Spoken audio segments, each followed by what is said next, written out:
చంద్రబాబు నాయుడు గారు గొప్ప అవకాశాన్ని మీరు ఆల్రెడీ పోగొట్టుకున్నారు. జూన్ 5నే మీరు ఇండియా కూటమి ప్రధానమంత్రిగా ప్రమాణం చేసినా లేదా మోదీ గారిని deputy prime minister, home minister, finance minister, foreign minister ఏదైనా అడిగితే మీకు ఇచ్చారా? ఇవ్వలేదు. 240 సీట్లు బీజేపీకి ఉన్నప్పుడు మిమ్మల్ని నితీష్ కుమార్ని వాడుకొని ఇప్పుడు 309కి వచ్చారు. ఇప్పుడు మీ 16తో మీరు బయటకు వచ్చినా వారికి చేసే నష్టం లేదు. అప్పుడే నేను చెప్పాను, ముందు కండిషన్లు ఆంధ్ర రాష్ట్రానికి స్పెషల్ స్టేటస్ ఇస్తానంటేనే నేను మీకు మద్దతు ఇస్తాను అని ప్రకటించమని. మీరు అవకాశాన్ని పోగొట్టుకున్నారు.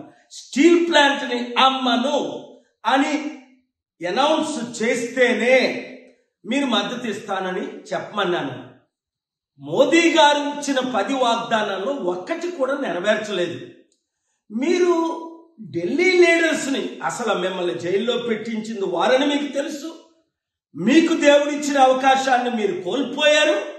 ఇప్పుడు రేపు చివరి అవకాశం, ఎందుకంటే మీ ప్రమాణ స్వీకారానికి వారిని మీరు పిలిచారు గనుక స్టేజ్ మీద మీరు నిలబడి, ఇప్పుడే నేను మంచి మెసేజ్ పెట్టాను మోదీ గారు పర్సనల్ సెల్ నెంబర్కి, మీరు కూడా స్టీల్ ప్లాంట్ అమ్మము, స్పెషల్ స్టేటస్ ఇస్తాము, ఈ రెండే చాలు మనకి.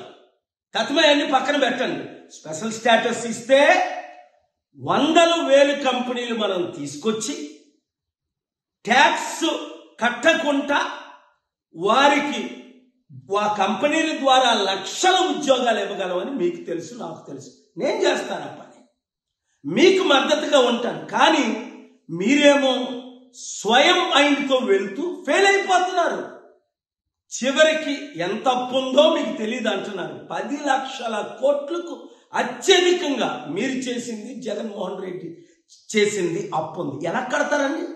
ఎలా ఉద్యోగాలు ఇస్తారు? ఎలా కంపెనీలు తీసుకొస్తారు? ఇంత మంచి అవకాశాన్ని పోగొట్టుకుంటే 94 గుర్తించుకోండి, 2004 మీరు దేశ నాయకులు ఎలాగైగా అవ్వాలి. నేను ఇచ్చిన సలహాలన్నీ అప్పుడు మీరు ఫాలో అయ్యారు. ఇప్పుడు నా సలహా తీసుకోవడానికి ఇష్టం లేదు సరికదా?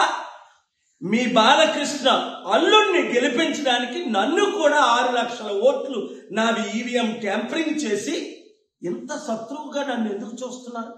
ఇన్ని సంవత్సరాలు, 30 సంవత్సరాలు మీకు బ్లెస్సింగ్స్ ఇచ్చినందుక, సపోర్ట్ ఇచ్చినందుక, ఆశీస్సులు ఇచ్చిన, ఇప్పుడు కూడా మిమ్మల్ని నేను క్షమించి మీకు అండగా నిలబడి దేశంతో ప్రపంచాలతో పోరాడి రాష్ట్ర అభివృద్ధి కొరకు నేను సిద్ధంగా ఉన్నాను. మీరు సిద్ధంగా లేరు కదా?